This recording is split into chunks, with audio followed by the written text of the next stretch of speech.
Om Namo Bhagavate Vasudevaya. Om Namo Bhagavate Vasudevaya. Om Namo Bhagavate Vasudevaya.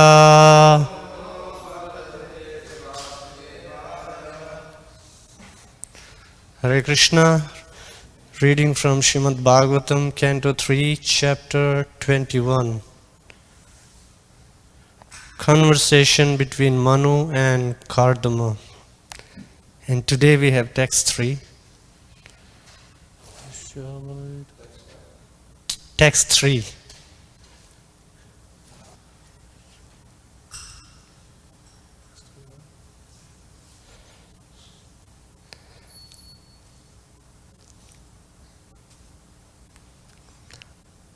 Tasyavai duhita brahman devahuti vishruta patni prajapatir ukta kardamasya tvayanaga. Tasyavai duhita brahman devahuti vishruta patni prajapatir ukta kardamasya tvayanaga. Tasyavai duhita brahman devahuti vishruta patni prajapatir ukta kardamasya tvayanaga.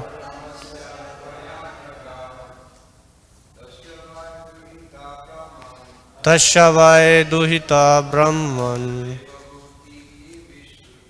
devahuti vishruta patni prajapatir ukta kardamasya tvayanaga. Tasyavai duhita brahman devahuti vishruta patni prajapatir ukta kardamasya tvayanaga. Tasyavai duhita brahman devahuti vishruta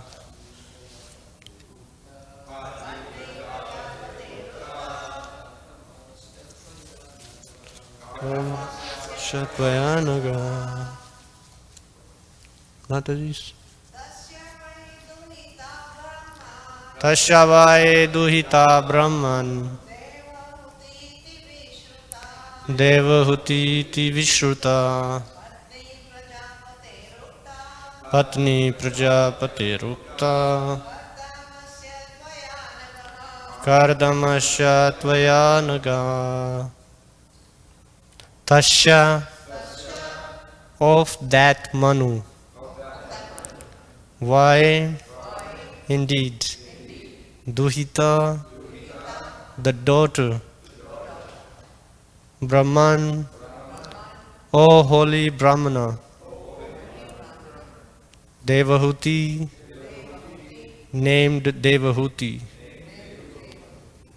Iti, thus. Vishruta, was known. Patni, wife. Prajapate, of the Lord of created beings.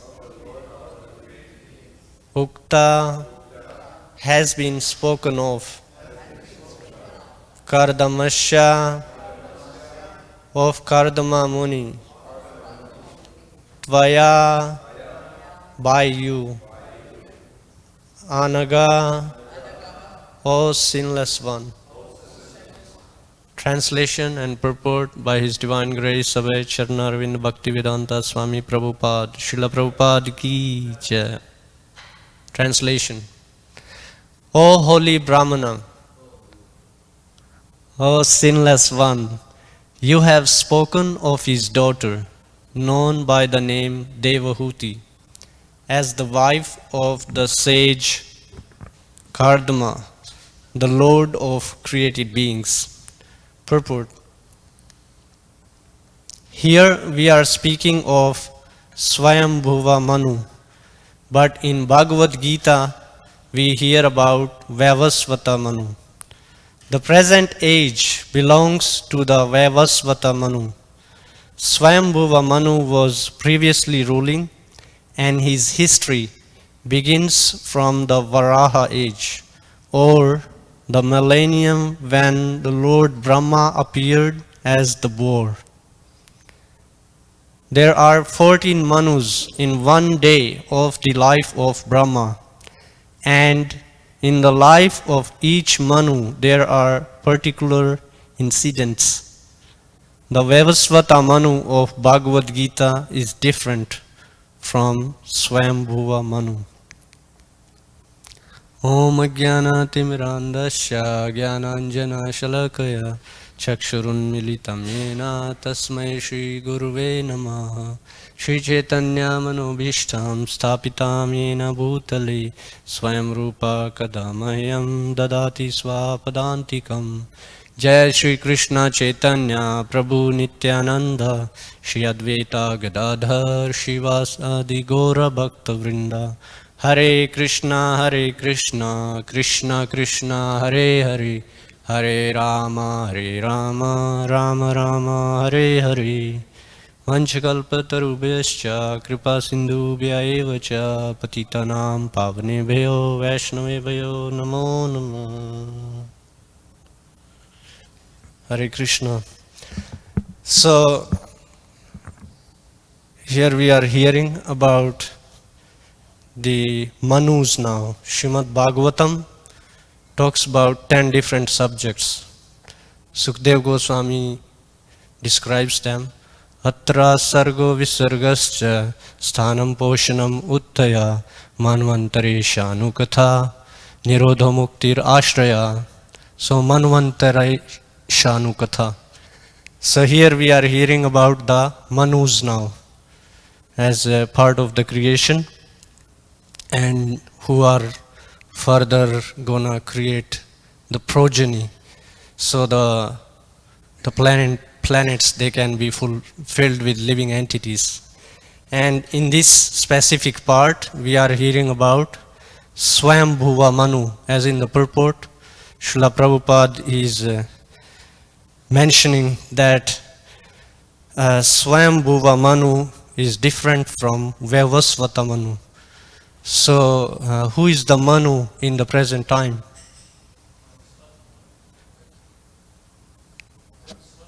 Yeah. So, in Bhagavad Gita, actually, Krishna says this to Arjuna, that he spoke Bhagavad Gita to Vivaswan, the sun god. So, that's Vaivasvata Manu. And that's why Srila Prabhupada here is mentioning that the Vaivasvata Manu of Bhagavad Gita is different from Swayambhuva Manu. Now, we heard other day how Bhrigupati Prabhu was mentioning that Kardama Muni, he performed 10,000 years of meditation, of penance and austerities before he was married to Devahuti. So Devahuti is the daughter of Swayambhuva Manu. And so one may wonder, like, after practicing austerities for so long, why did Kardama Muni he wanted to marry? Because he was living as a brahmachari for those 10,000 years. So it's Kardama Muni himself mentions this later in the chapter. So more specifically, it's in the verse after text 8, when Lord reveals himself to Kardama Muni, and that time actually the Lord himself told him that I know the desire in your heart, and what you desire is already arranged for you. And so I was thinking about this point that Srimad Bhagavatam gives histories of all these great personalities. Now someone may think, oh, Kardama Muni, he had material desires, he wanted to marry.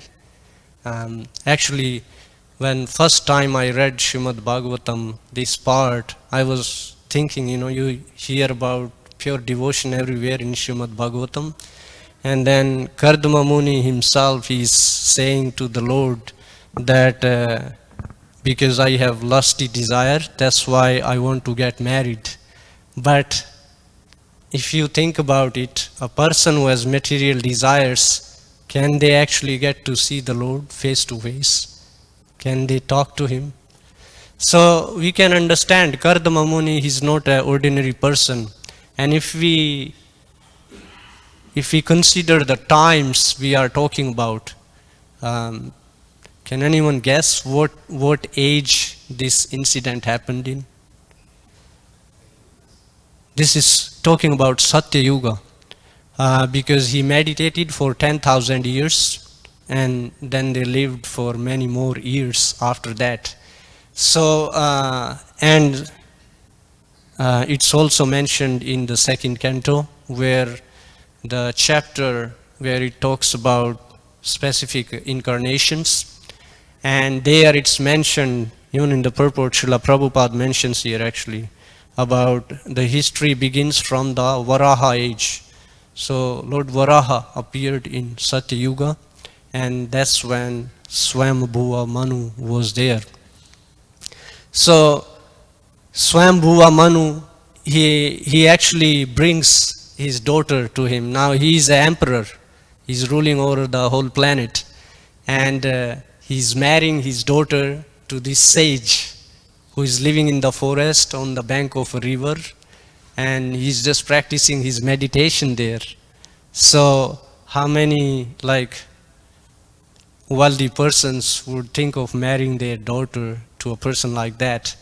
We can even remember how Prajapati Daksha, he wasn't very happy when Mother Parvati, she wanted to marry Lord Shiva, because he's like, he doesn't even have a home.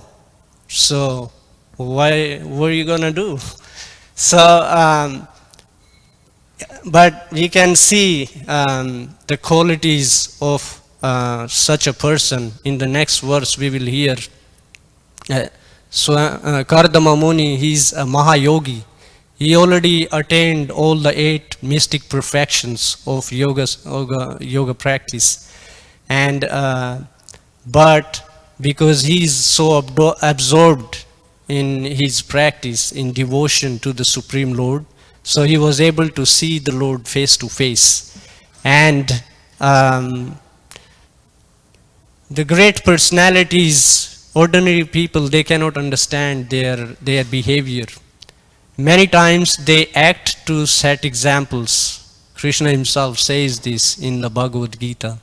The Shreshtas, they act to set example for the people in general to learn and to follow. So Kardama Muni, he is son of Lord Brahma, and taking his instruction, he went to perform penance for 10,000 years. I was remembering this meeting this one person when we were in Utah. There is this community of Mormons, and in their community they have this condition, like if you want to marry someone in the same community, then the boy, he has to go on a mission for 2 years somewhere. So I met this one boy, he was telling me that I'm going on a mission for 2 years. And then I was asking him, why are you going on a mission? Because he was going to join the army. And so I was like, why you want to go on the mission? And he told me that to marry a girl within our own community, like this is a condition, we have to go on a mission. So here we can see Kardama Muni is on a mission for over 10,000 years, but he was already meditating. He didn't do it because he just wanted to get married. But he is showing the highest standard of Vedic culture.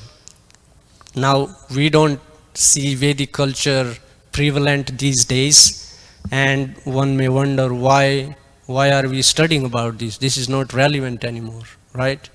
That's how many people think.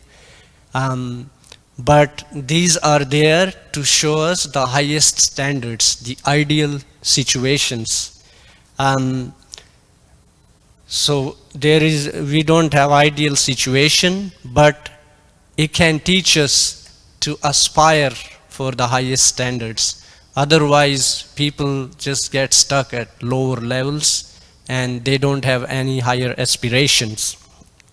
Not only that, it shows the effectiveness of these practices, like how by practicing Kardama Muni was able to see the Lord, and he even glorifies the Lord, and then he says that this creation is actually created just to give the living entities a chance to become self-realized. That's the whole purpose of this creation. Now, different types of personalities, they will follow different lifestyles to become self-realized. Like how we were hearing yesterday, Srila Prabhupada, he was mentioning in his talk, like Narada Muni, Sukadev Goswami, he mentioned like different authorities. Some of them, they were living as renowned sages, brahmacharis, and the others, they were living in their family as married persons. Now here Swambhuva Manu, who is being discussed in this part, later we will hear in the about details about how Swambhuva Manu was living and how he was able to rule over the whole planet and fulfill this desire of bringing more living entities to populate the world. So it's mentioned Swambhuva Manu, how he was able to do. He was like in his palace. They have temple there, and it's not only the temple that's outside for public, but in their own palace. The royal families generally, they have their own palace. Srila Prabhupada gives example of the king of Jaipur, and many of us, we may have visited this place. I think it's the Radha Govinda temple. And so Swambhuva Manu, his life is absorbed about devotional service. He is not just about like going places, chastising people for being miscreants, and just enforcing taxes, collecting money. That's not what Swambhuva Manu is absorbed in. His main absorption is in devotional service. And there is a beautiful discussion between Kardama Muni and Swambhuva Manu when he comes to give his daughter to Kardama Muni. So they both glorify each other, and then the qualities of Mother Devahuti. So many women, even we have met some who say that, you know, this culture is very patriarchal, and the women, they are not given much opportunities in this culture. But here we can see Mother Devahuti, she's also like a very advanced yogi.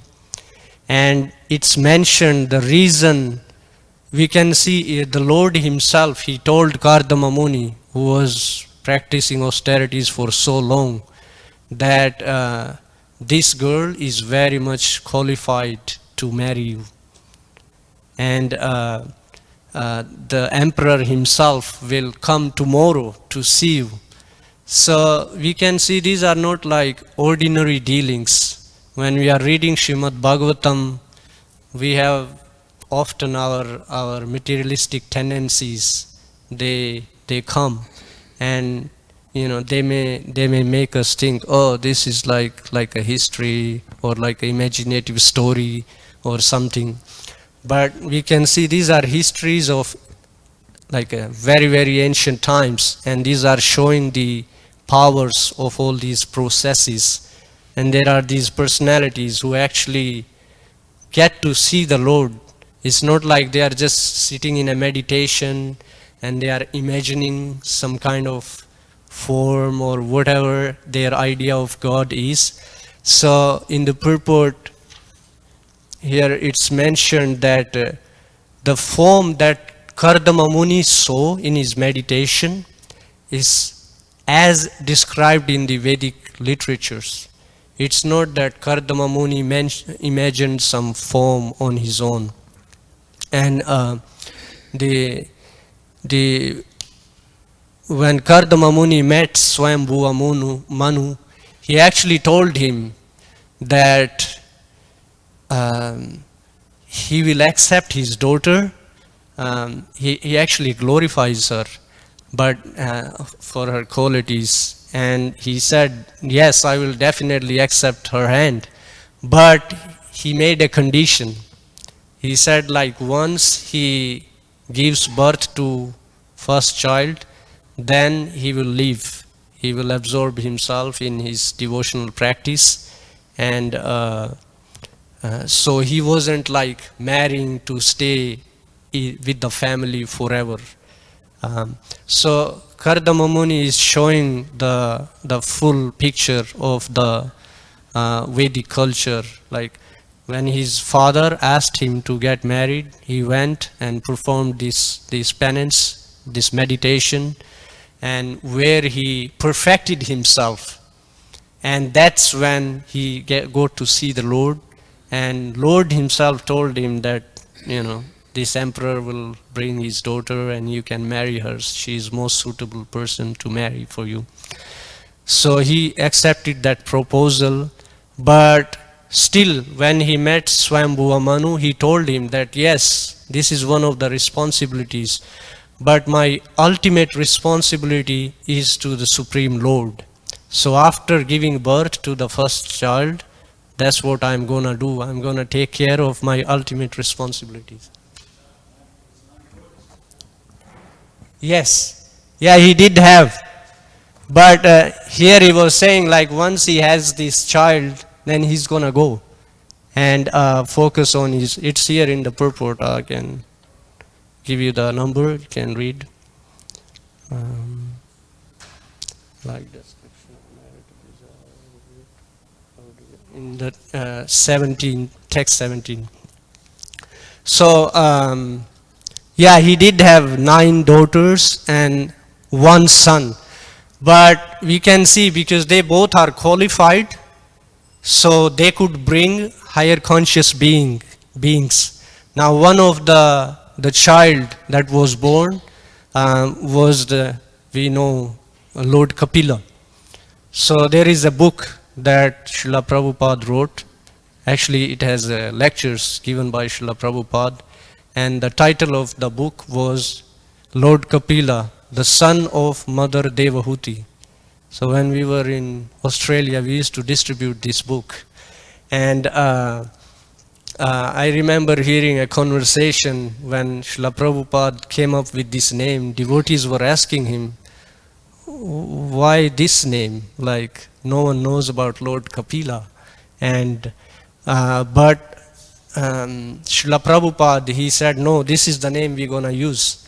Because there was also a Kapila who propounded the impersonal Sankhya philosophy. But the Sankhya philosophy that Lord Kapila taught was to bring one to devotion to Krishna, the Supreme Personality of Godhead. It wasn't to make one to become merged in the Brahman and become like an impersonal realization. So that was the difference. And there is this book that's written about Srila Bhaktisiddhanta Saraswati Thakur. It's called Ray of Vishnu. So, example of Bhakti Vinod Thakur, he actually prayed for a son who can help him preach the glories of the Lord, glories of devotional service. And the title of that book is Ray of Vishnu, which gives the biography of Bhaktisiddhanta Saraswati Thakur, which describes how he was actually a ray of Vishnu. So same way here in this chapter, we are seeing how people who are advanced conscious, they can bring advanced conscious beings to this world. Srila Prabhupada says, don't create children like cats and dogs, but we need to bring higher conscious children in this world who can preach Krishna consciousness to others, who can educate others on spiritual techniques that are missing these days. And that's how we can create a peaceful, a happy situation in this world. We can see even the example of Srila Prabhupada himself, how so many people have taken to devotional service and transformed their lives. So these practices are there, and it's possible. That's what these histories are teaching us. There's this verse that I remember: Yashasti bhaktir bhagavati akinchana sarver gunes tatra samasato sura harava bhaktasya kuto mahad guna manorathe nasti dhyavato bahi. So one who becomes a devotee of the Lord, who is engaged in devotional service, that person can develop all the qualities of demigods, of all the higher beings.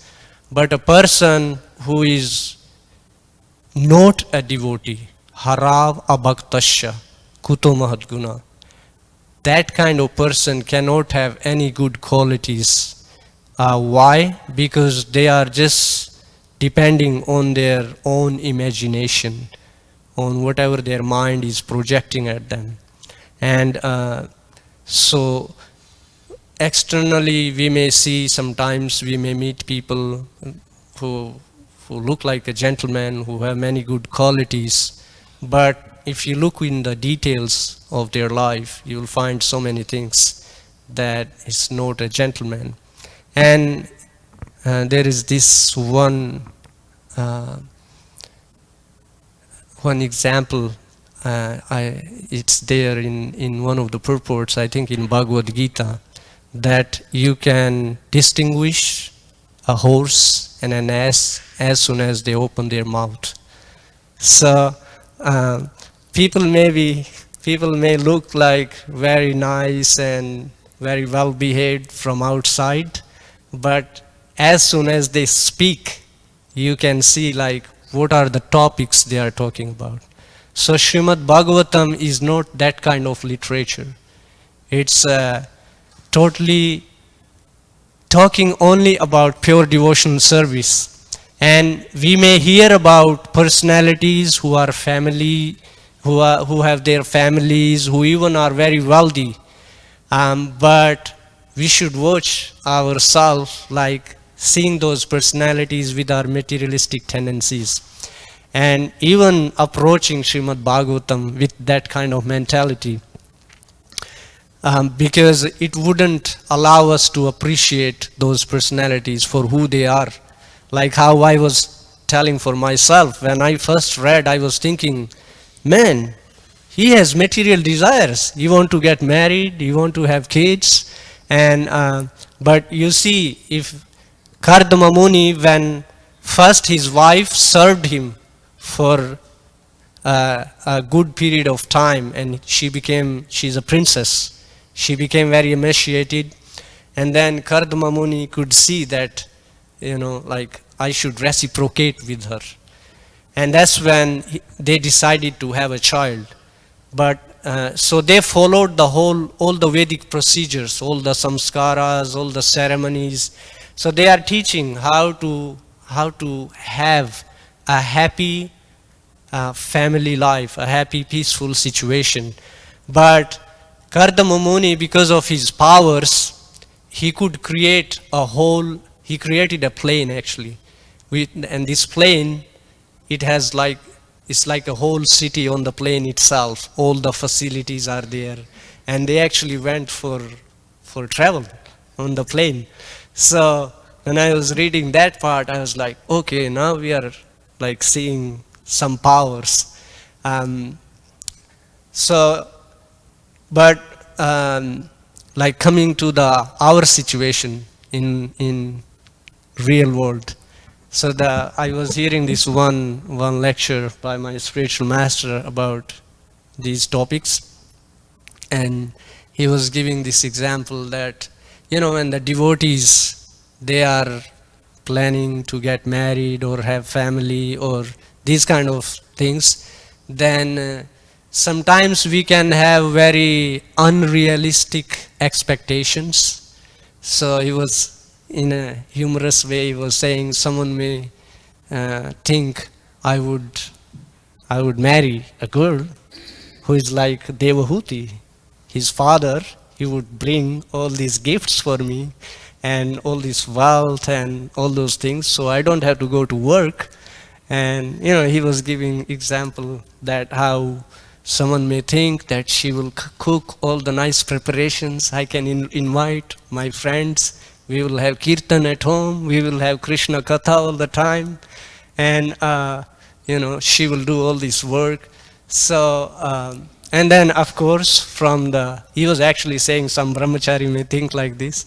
And then he said, same way, some lady devotee may think, oh, I gonna marry this devotee who is like Kardama Muni, and we will have all these opulences, have a luxurious, comfortable life. So he was just raising this point that when we come, we are new. Everything looks like it's like airy fairy. Everything, every devotee looks like a pure devotee. Every word, that verse, every step is a dance, every word is a song.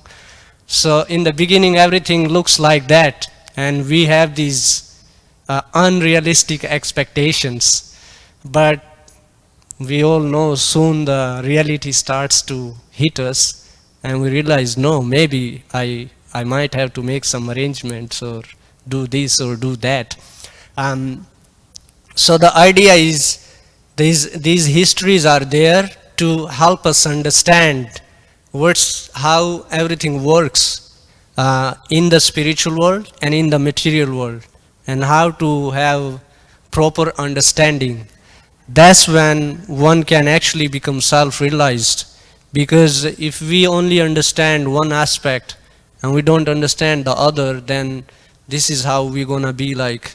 So Kapila Muni actually, in his instructions to Mother Devahuti, he says this, that one has to understand both the energies, material energy and the spiritual energy.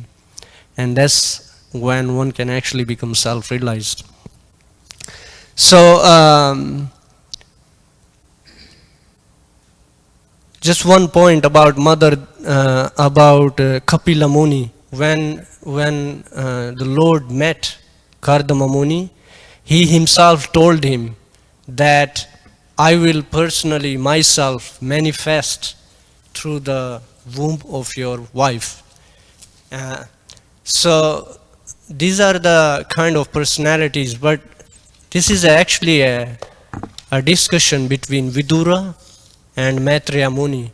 So someone may think Vidura is like self-realized, and Maitreya Muni also, we heard in previous discussions, he had met Supreme Personality of Godhead. And so why are they discussing about all these topics, especially like this in the first verse in the translation? It says I beg you, give me an account of this race whose progeny multiplied through sexual intercourse. So someone may say, why is Vidura asking like a question like this? But in the purport, Srila Prabhupada mentions what kind of personalities are gonna take birth in this family line coming from Swambhuva Manu. So that's why Vidura is asking this, because before that, if we remember in previous chapters, how people were taking birth was like wasn't through sexual intercourse. Was Brahma was creating someone through his mind, someone through all different ways. So now it's coming down to creation of human beings, and we're gonna hear more and more how Prajapati Daksha, other Prajapatis, Daksha, and they created their line. So we're gonna hear more about this topic about the Manu. But the main point from this is that to understand is the advanced, we have to become like these personalities. It's not like just to entertain us. We hear about them, oh, that's great, Kardama Muni was very great. But these personalities, these histories are there, so we can aspire to become like them, to become pure devotees. And that's the purpose of Srimad Bhagavatam. That was the reason Narada Muni personally asks Vyasadeva to write Srimad Bhagavatam, so people can get to know about Krishna and become pure devotees. So these were like few points that I could collect from here and there. But we have few minutes. If any one of you like to share something that you have read or some realization that you would like to share. Otherwise we can end here. Okay. Grantaraj Srimad Bhagavatam ki jai, Srila Prabhupada ki jai.